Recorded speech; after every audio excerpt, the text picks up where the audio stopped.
The abandoned house on the outskirts of town had always been a place of mystery and intrigue. No one knew who had lived there, or why the house had been left to rot for so many years.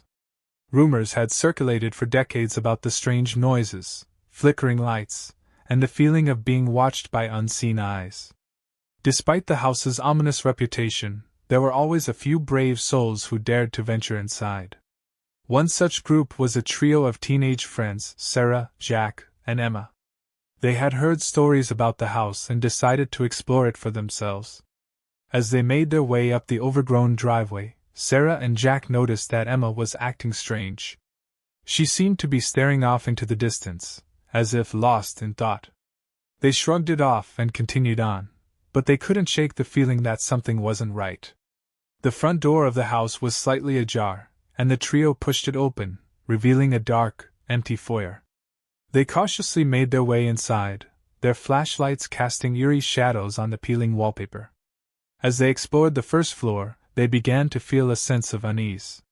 They could hear strange whispers and moans, and the temperature seemed to drop several degrees.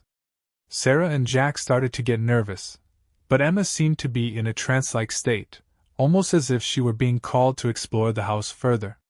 As they made their way up the staircase to the second floor, Sarah and Jack could hear strange noises coming from the darkness. They called out to Emma, but she didn't respond. Suddenly, they heard a blood-curdling scream, and Emma's flashlight went out. Panicked, Sarah and Jack ran towards the sound of the scream, but they found no trace of Emma. They searched the second floor frantically, calling out her name, but there was no answer. They were about to give up when they noticed a locked door at the end of the hallway. Sarah and Jack tried to open the door, but it wouldn't budge. Suddenly, they heard a strange scratching sound coming from the other side of the door. It grew louder and more insistent, and Sarah and Jack realized that someone or something was trying to break through. Just as they were about to give up, the door suddenly swung open, revealing a dark, empty room. But there was something different about this room. It was colder than the rest of the house, and the air was thick with a sense of dread. As Sarah and Jack cautiously made their way into the room, they noticed a strange symbol etched into the floor. They had never seen anything like it before, but it seemed to pulse with a sinister energy. Suddenly, Sarah and Jack heard a voice behind them. They turned around and saw Emma, standing in the doorway. But something was wrong. Her eyes were glazed over, and her face was twisted in a grotesque smile. "Welcome," she said in a voice that wasn't her own. "I've been waiting for you." Sarah and Jack tried to run, but the door slammed shut, trapping them in the room with Emma. They could hear strange whispers and moans coming from the walls, and the temperature dropped even further.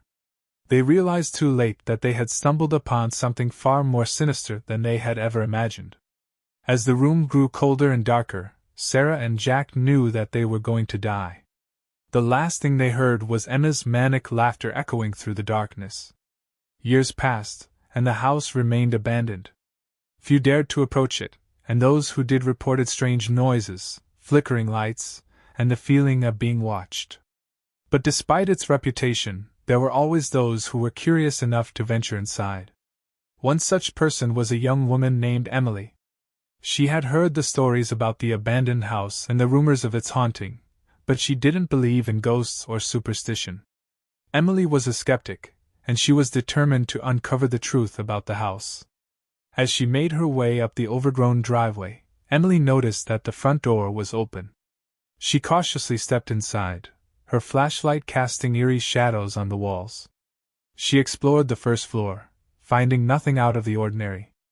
But as she made her way up the staircase to the second floor, she noticed a strange feeling of dread creeping over her. Emily reached the locked door at the end of the hallway and tried to open it, but it wouldn't budge. She heard a scratching sound coming from the other side of the door, and she realized that someone or something was trying to break through. As she backed away from the door, she noticed the strange symbol etched into the floor. Suddenly, Emily heard a voice behind her. She turned around and saw Emma, standing in the doorway. But something was wrong. Her eyes were glazed over, and her face was twisted in a grotesque smile. "Welcome," Emma said in a voice that wasn't her own. "I've been waiting for you." Emily tried to run, but the door slammed shut, trapping her in the room with Emma. She could hear strange whispers and moans coming from the walls, and the temperature dropped even further. She realized too late that she had stumbled upon something far more sinister than she had ever imagined. As the room grew colder and darker, Emily knew that she was going to die. The last thing she heard was Emma's manic laughter echoing through the darkness. The next day, the police were called to investigate the abandoned house.